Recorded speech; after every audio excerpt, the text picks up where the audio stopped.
Պարոն Հակոբյան հայտնի դարձավ, որ Գագիկ Ծառուկյանի նկատմամբ հանրային քրեական հետապնդում է հարուցել, հարկերի հետ է կապված, կարող եք ավելի մանրամասնել 2019 թվականի գործի մասին է խոսվում։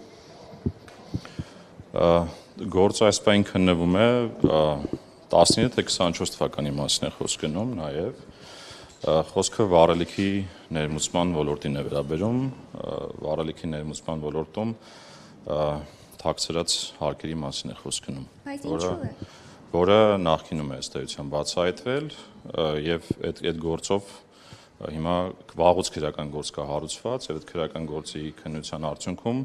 եկել է մի կետի մեր քննչական կոմիտեն, որ այդ գործողության անհրաժեշտությունն է առաջացել։ Զուգադիպություն էր, որ հենց ընտրություններից հետո եկաք այդ կետին։ Չեմ կարծում այդպիսի զուգադիպություն կա, ցանկացած քրեական գործ իհարկե մեր քննչական կոմիտեի գործընկերները ավելի մանրամասն կմեկնաբանեն, որտեղ իրենց տիրույթում է այս բային հարցը, որտեղ պետական կանխների կոմիտեից վաղուց է դուրս եկել այդ աշխատանքը, եւ բնական է, որ որոշակի հասունության ժամանակ լինում են նաեւ նմանատիպ գործողություններ։ Բայց այդուհանդերձ Գագիկ Ծառուկյանը նշում է, որ ինքը այդ ժամանակ եւ նաեւ հիմա ինչ որ տնօրենի պաշտոն չի զբաղեցրել, այսինքն այդ ամեն ինչի մասնակցությունը իր հետ կապված հիմնավոր է։ Տեսեք, այսպես է, մենք ինչ ենք անում, մենք սովորաբար երբ որ բացահայտում ենք խնդիրը, դրա միտումնավորությունը բացահայտելու համար քրեական գործ է հարուցվում, այսինքն հաղորդում ենք ներկայացնում, քրեական գործ է հարուցվում եւ քրեական գործի շրջանակներում է բացահայտվում այդ միտումը։ Ես ենթադրում եմ, որ մեր քննչական կոմիտեի գործընկերները ավելի մանրամասն կմեկնաբանեն, թե ինչ հիմքով են այդ ամեն ինչը անում եւ ես համոզված եմ սովորաբար իրենց գործողություններում հենց այդպես էլ է, որ իրենք անում են այն ժամանակ, երբ որ դրա անհրաժեշտությունը հասունացել է, այսինքն ինքը սովորական քրեական գործընթացի մաս է կազմում։ Մնացած մանրամասները մեր տիրույթում չի, չեմ կարող ես մեկնաբանել։ 2 թվականի 19 եւ 24, չէ՞, մինչեւ սա կարծեմ մինչեւ միայն 19 թվականի մասին է հայտնի դարձել։ Դա եւս նույն, այսինքն թեմային առանց։ Տեսեք, տարբեր գործեր կան իրականում, այսինքն դա միակը չի, իր հետ փոխկապակցված էլի տարբեր բիզնեսների գործեր կան, այդ թվում նաև մեր կողմից էլ անցած տարի մենք տարբեր ուղղություններով գործողություններ իրականացնելու արդյունքում ստվերային շրջանառություններ բացահայտել ենք, խոսքը այդ մի գործի մասին է, որը որ դուք նշում եք այս պահին, հետագան ցույց կտա արդեն առանձին գործերի շրջանակներում, բայց բուն այս գործողությունը, որով իրականացվել է, ձեր ասած գործն է։ Այսինքն ներկրել է վառելիք եւ ինչ է արել, հարկերը թաքցրել։ Հա, այդ գործընթացում բացահայտվել են թաքցված հարկեր։ Այսինքն այդ ներմուծման եւ վաճառքի գործընթացում բացահայտվել են թաքցված հարկեր։ Գազի մասին է խոսքը, թե դիզվառելիք է, թե բենզինի, ինչ վառելիքի մասին է խոսքը։ Խոսքը հենց, եթե չեմ սխալվում, դիզվառելիքի մասին է խոսք գնում, էլի։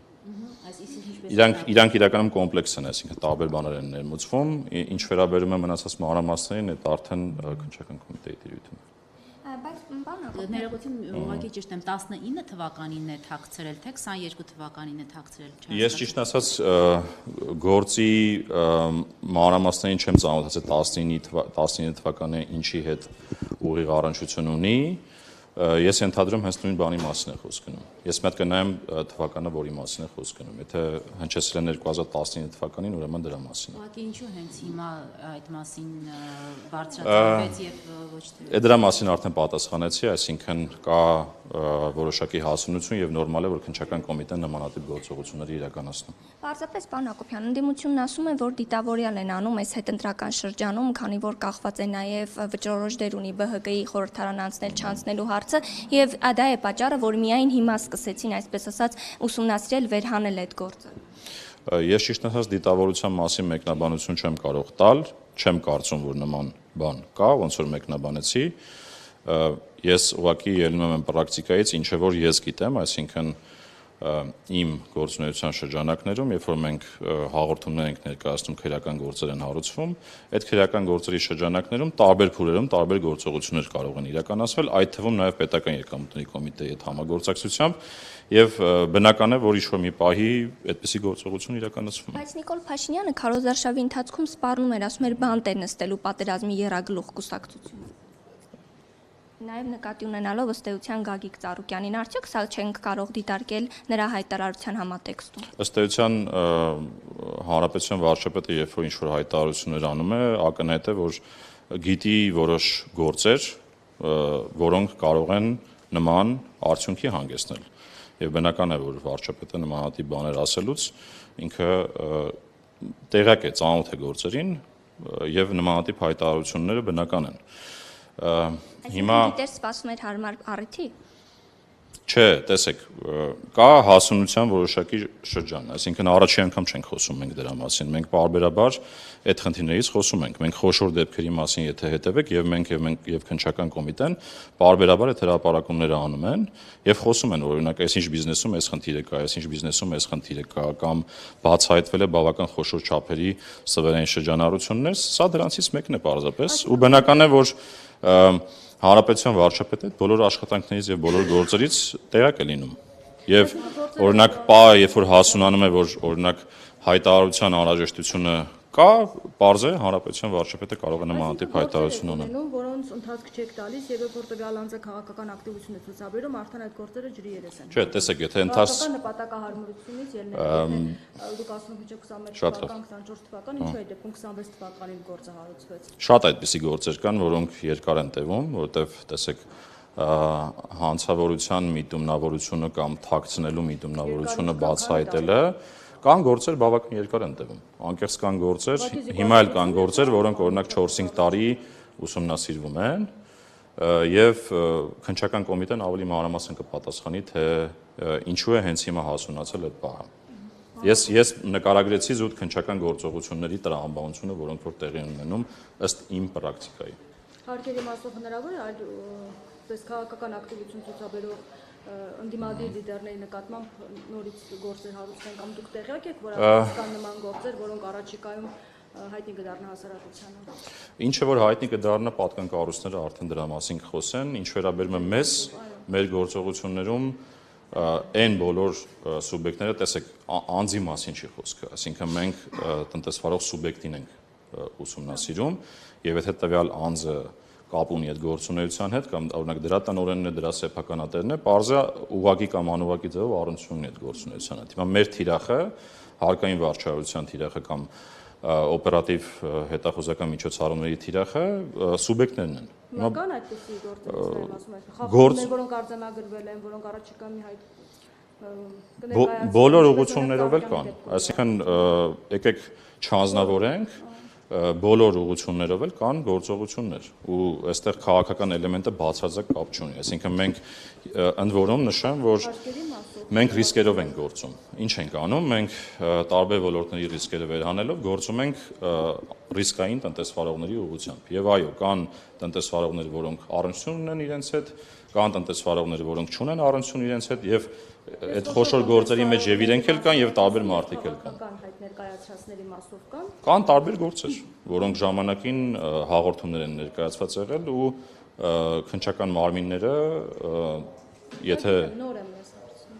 նոր գործողություններ կոնկրետ այս ներկայի դրությամբ 3 միակ բանի մասին որ խոսել ենք, մենք ենք վերջի ամիսների ընթացքում հերթական մեր ստուգումների շրջանակներում, երբ որ խաղատները հերթականությամբ ստուգում ենք, օրինակ Շանգրիլան էլ հայտնվել այդ ստուգումների շրջանակներում, այդ դրա շրջանակում ունեցել ենք բացահայտումներ եւ խախտումների բացահայտումներ, որը հիմնակ քննվում է։ Եվ պարոն Հակոբյան, ՊԿ Իրանի ժամանած բեռնատարում հայտնաբերել էր չհայտարարված 143 կապ բնական մաս, ինչի մասին է խոսքը, ինչ է բացահայտվել։ Դա մաքսանենգության դեպք է, այսինքն բնական մազը մեր մաքսանենգության դեպքերից մեկն է, այսինքն նմանատիպ բազմաթիվ դեպքեր լինում են ու սովորաբար ինչ ենք մենք անում, մենք փորձում ենք սահմանում դրանք կանխել եւ ըստ էության բացառիկ դեպքերից մեկն է, որովհետեւ մազը այնպես չի, որ շատ հայտնվում է մեր ուշադրության կենտրոնում, ինչի որովհետեւ հիմնականում թրմանյութերն են հայտնվում եւ այդ առումով ուղղակի հերթական մաքսանենգության դեմ պայքարի արդյունավետ գործողությունների հետևանք է։ Եվ ապրանքների արտահանման մասով ինչ կարող եք ասել, ինչ փոփոխ։ Ասեք, ինչ հարցը ինչումն է, ես ասեմ։ Արտահանման ծավալների մասով, փոխհատուցման սահմանաչափերի մասով ինչ կարող եք ասել, ինչ առաջարկ ունեք այս մասով։ Մի քիչ պիտի երևի ավելի կոնկրետացնեք, հատկապես ինչը նկատի ունեք, հա։ Պտուղ բանջարեղենը, ծաղիկները եւ այլն, այս մասով դուք ինչ արտոնություններ եք տալիս, ինչ Պետական եկամուտների կոմիտեն արտոնություններ տալով չի զբաղվում, դա էկոնոմիկայի նախարարության աշխատանքն է։ Ես պարզապես նշեմ, որ ընդհանուր առմամբ մեր արտահանման դրական դինամիկան շարունակվում է ու նոր էլ եթե հետևում եք մեր բյուջեի քննարկումներին, էկոնոմիկայի նախարարն էլ ասեց, եթե ապրանքը որակով է ստանդարտներին համապատասխանում է, արտահանման խնդիր չունի, ուղղակի տեսեք ինչպես է տեղի ունենում, էլի պարբերաբար օրինակ Ռուսաստանի Դաշնությունը կամ ԵԱՏՄ անդամ մեկ այլ երկիրը պարբերաբար խստացումներ է իրականացնում հասկանալու համար, որքանով է որակը ստանդարտներին համահունչ լինում եւ այդ առումով մեր ՍԱՏՄ-ն բավական ինտենսիվ աշխատում է իր գործընկերոջ հետ, որպեսզի մեր որակը համահունչ լինի ԵԱՏՄ շուկայի պահանջներին եւ մենք որևէ խնդիր չունենանք մոտ գործելուց։ Ինչ վերաբերում է ձեր ասած արտոնություն ասվածը, ոչ թե արտոնություն, այլ աջակցության ծրագիր, որպեսզի մեր արտահանումները դիվերսիֆիկացիա ապրեն։ Եվ այսօր էլ խոսեցինք էլի դրա մասին, կառավարության ծրագրով աջակցության ծրագիր եղավ դեպի Եվրամիության շուկա արտահանելուց, այսօր էլ եւս մեկը կառավարության նիստում պիտի քննարկվեր, կարծում դրան էլ հետևած կլինեք, այսինքն այս շարքը շարունակում է նույն նրա համար, որ մեր արտահանումը ապրի դիվերսիֆիկացիա, որը կարծում եմ տնտեսության զարգացման ու կայուն զարգացման տեսանկյունից կարևոր քայլ է կառավարության կողմից։ Սա է ճանապարհը։ Եվ ավելին երեք ես նաև խոսել եմ դրա մասին, որ մենք էլ մեր մասով փորձում ենք մաքսային գործընթացները հնարավորինս այնպես դարձնել բոլոր ուղղություններով, որ մեր արտանողները որևէ խնդրի չհանդիպեն մաքսային վարչարության մասով եւ եթե տեղյակ եք վերջերս մենք Եվրամիությունում կցորդենք նաեւ նշանակել, որը առաջիկա օրերին կանցնի աշխատանքի եւ այնտեղի հետ կապված հարցերով էլ մաքսային վարչարության հարցերով նաեւ ինքը ինտենսիվ կզբաղվի։ Շատ են դիմում ձեզ գործարարները, չգիտեմ ովքեր որ արտահանումով են զբաղված։ Օգնելու այդ վարչարարության հարցերը եթե բնական է, եթե խոսքը մաքսային համակարգի մասին է, դիմում են պետական եկամուտների կոմիտեին կամ մաքսային մարմնին։ Հատկապես, բայց մենք փորձում ենք օգնության, որ ասեք ինչ օգնություն նկատի ունեք։ ձևաթղթերը, ձևակերպումների հետ կապված շատ դիմել ասածը մենք ինչ ենք անում, մեր քաղաքականությունը հետեւյալն է մաքսային ոլորտում։ Մենք որևէ բան, որ արտաքին շուկաներում փոխվում է, հատկապես ԵԱՏՄ-ում որ փոխվում է, մենք նախորդ տեղեկացնում ենք։ Օրինակ նույն ԵԱՏՄ-ում եւ Ռուսաստանում որոշակի փոփոխություններ եղան վերջին շրջանում, դրանք բոլորը մեր համակարգերով շատ օպերատիվ ձևով ծանուցում ենք, այդ ծանուցման արդյունքում էլ իրենք տեղակ են լինում, որ կա այսպիսի պահանջներ այդ շուկաները մուտք գործելիս, եւ երբ որ իրենք խնդիր են ունենում, իհարկե օպերատիվ աշխատանք ենք տանում մեր նաեւ մաքսային տարբեր երկրների գործընկերների հետ, որպեսզի ավելորդ բյուրոկրատական քաշքշուկների չհանդիպեն այդ փաստաթղթերը ներկայացնելիս։ նկատի ունեմ անակնկալի չեն գալիս, որ ինչ-որ մի բան պակաս է եւ շտապ պետք է արտահանվի, բայց այդ թուղթը չկա։ Իրականում, տեսեք, տարբեր բիզնեսմեններ կան։ Մենք մեր առավելագույնը անում ենք, անկեղծ ասած, այսինքն մենք չկա այնպիսի կարգավորում, որը ուժի մեջ է մտնում եւ դա չի կոմունիկացվում կամ չի ծանոթվում մեր արտահանողին կամ ներմուծողին։ Այլ հարց է, որ լինում են արտահանողներ, որ ներմուծողներ, որոնց փաստաթղթային փաթեթները միշտ չի որ ամբողջական են լինում եւ դրա պատճառով երբեմն հանգում են խնդիրների։ Բայց թող ես ուղղակի հայտարարում եմ ամենայն պատասխանատվությամբ, որ մենք միշտ բաց ենք ցանկացած մաքսային խնդրով աջակցելու մեր բոլոր արտահանողներին եւ բոլոր ներմուծողներին։